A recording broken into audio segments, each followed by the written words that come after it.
The restaurant sat on the edge of Lake Union, its glass walls catching the late afternoon sun. I had always liked this place. It reminded me of the days when I used to bring blueprints to clients nearby my hands, smelling faintly of cedar and steel. Today, the smell was of lemon butter and grilled salmon. My daughter Amelia had picked the spot. She said it had a good view for a birthday. Years old, retired construction engineer, and still paying for my own cake. That made me smile. The waiter poured coffee, and the lake glimmered behind him. The water was calm, touched by sunlight like small coins scattered across it. Amelia laughed the kind of laughter people use when they want to sound happy. Mark, her husband, scrolled through his phone while pretending to listen. I caught my reflection in the window and almost didn't recognize the man there. His shoulders looked smaller than they once were, but his eyes hadn't changed. They were talking about the kids, about a vacation they couldn't afford, about some house repairs that never ended. I nodded, added polite answers, let the rhythm of their chatter fill the space. Then, just as the server brought the dessert tray, I heard it, a whisper. Quite quick meant to slide under the music and silverware. Amelia leaned closer to Mark while I distract him. Go change the locks. For a moment, I thought I had misheard. My ears weren't what they used to be, but then I saw her eyes watching me from the corner, like she was timing something. My hands froze on the handle of the coffee cup. I felt my heartbeat rise and then slow again, like an engine finding its balance. The sound of the restaurant seemed to fade. Only the clinking of forks and the soft hum of the lake outside remained. She started talking again about how nice it would be if I stayed with them for a while, about how lonely that big house must feel, about safety aging, and how no one could live forever alone. I kept my face still, kept the small smile, the same one I used when I explained load-bearing walls to impatient clients. Inside, something heavy shifted. Mark stood up, excused himself, said he needed to make a call. He left through the glass door. Amelia reached for my hand across the table, squeezing it softly, pretending affection. The server arrived with the cake candles already lit, 71 glowing on top, like a row of tiny warning lights.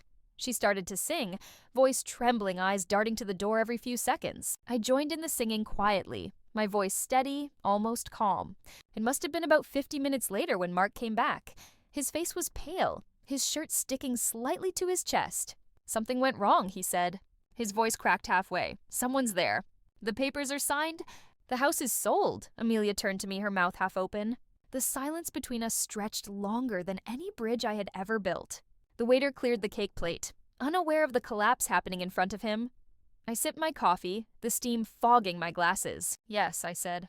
I sold it 3 weeks ago. I looked out at the water, again, calm as glass. I built that place once. Now I'm building peace. When I first bought that land in Maple Valley, it was nothing but wet earth and tall grass. The rain had just passed, and the ground still smelled like pine and promise. I was 31, recently widowed, holding a little girl who kept asking when her mother would come back from the hospital. I told her someday, even though I knew she wouldn't. Amelia was only 3 then, too young to understand death, but old enough to miss the warmth that used to fill the house. I worked for a construction firm back then, mostly small contracts for residential builds. I took extra shifts, weekends, anything they offered. The money wasn't much, but I saved every bit I could. I started sketching my own house plans on the back of used blueprints. It wasn't about grandeur. I just wanted something solid, something that could stand storms, both the kind that fall from the sky and the kind that tear through your life. The first boards I laid were rough, uneven, but they were mine. I built that home with calloused hands and borrowed tools. Each nail carried a story, each wall an ache in my back. On good days, Amelia sat in the dirt beside me with her dolls pretending to be my supervisor. She would ask if her room could have blue walls and a big window so she could see the stars. On the day I finished that room, she ran inside barefoot and spun in circles until she got dizzy. Her laughter filled that house like music. We lived there through everything. Winters where the pipes froze and summers where the roof felt like a skillet. I'd come home from long days smelling of sawdust and sweat, and she'd already have the table set with macaroni or soup. I used to tell her that we didn't have much, but we had enough, and that's all a person needs. I thought she'd believe me. Time passed and Maple Valley changed.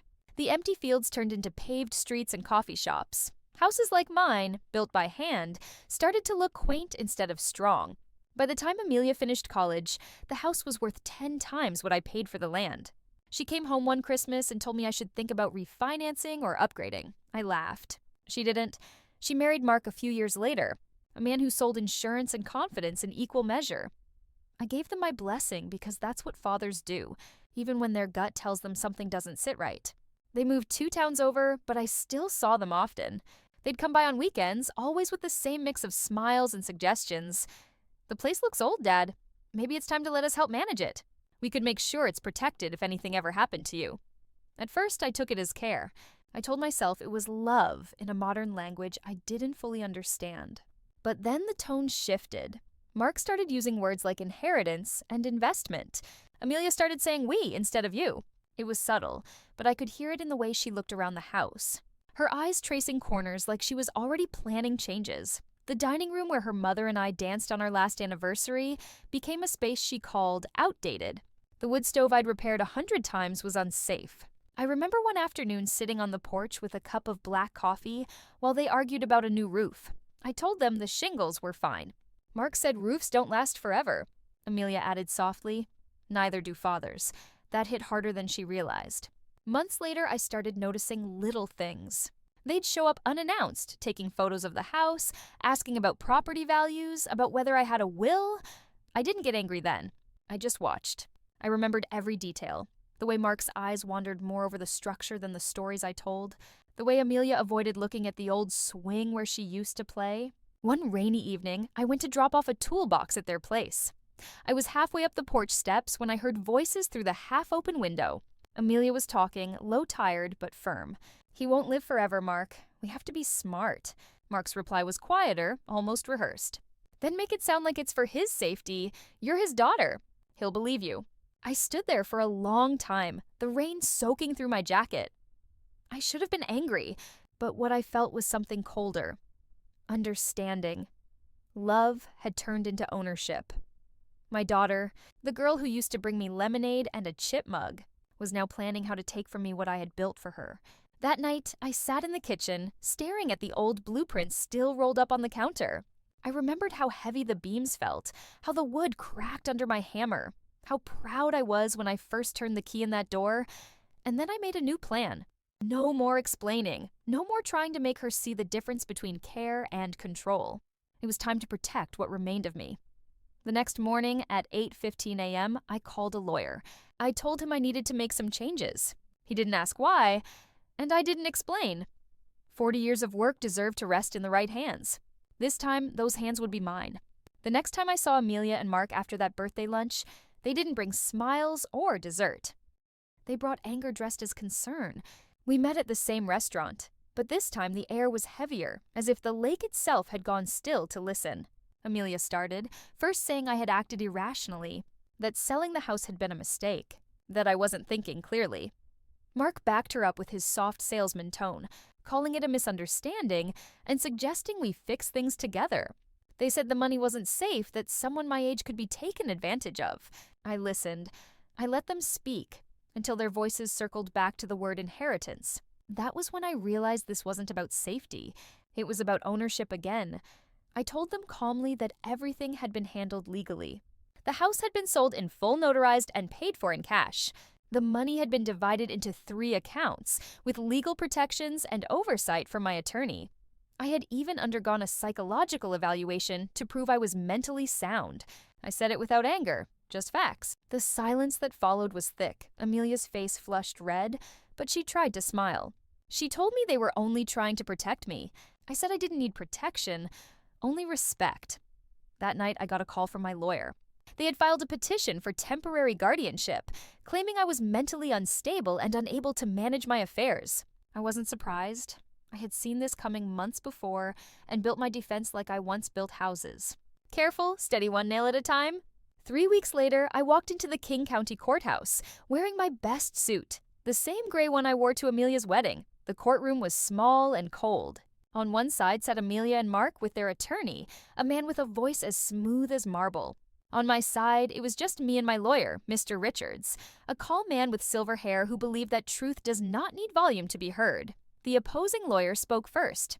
He told the judge I had made irrational financial decisions, sold my property impulsively, and cut off contact with my family.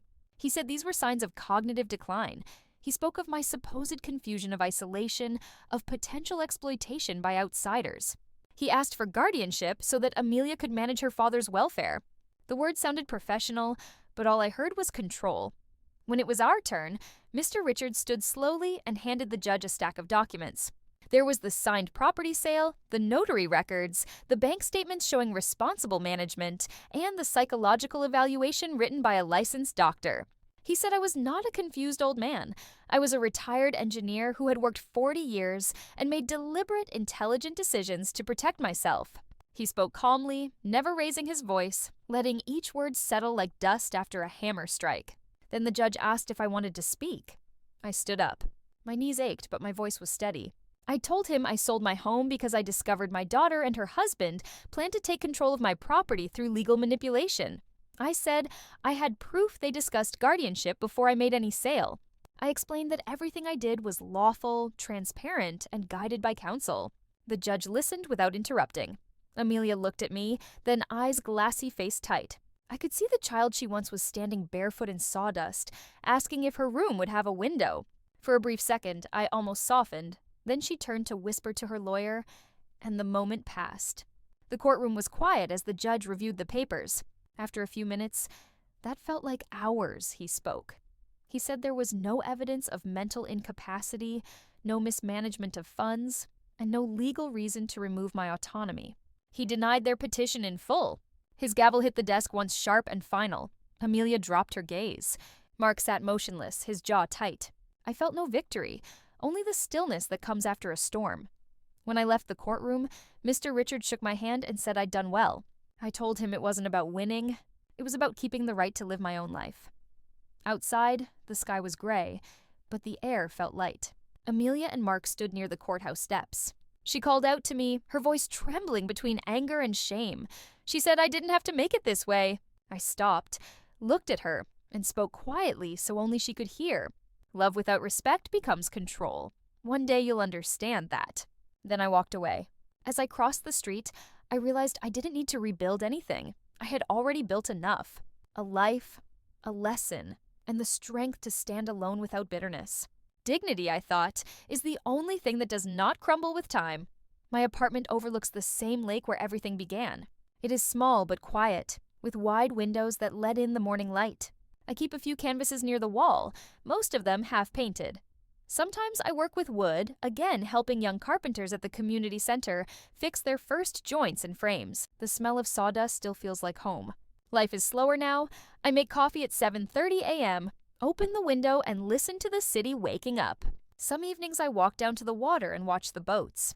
I no longer think about what I lost, only what I kept. One afternoon I found a letter in my mailbox. The handwriting was familiar, the kind that hesitates before every curve. It was from Amelia. She wrote that she was sorry. She said fear and pressure had made her blind, that Mark's plans had felt like safety until they became chains. She said she didn't want money, only forgiveness. Her words were shaky but honest. I read the letter twice before I answered. I sent her a small photo of the old doorway from the house, the one where I marked her height every year. On the back I wrote, "You can rebuild, Amelia. Start with your word and with the kids." That evening, the sun sank behind the lake, turning the water into a sheet of gold. I walked along the shore, the cool air filling my lungs. True peace, I thought, comes when you stop fighting for things and start standing for peace. Then I kept walking, letting the light fade softly into quiet.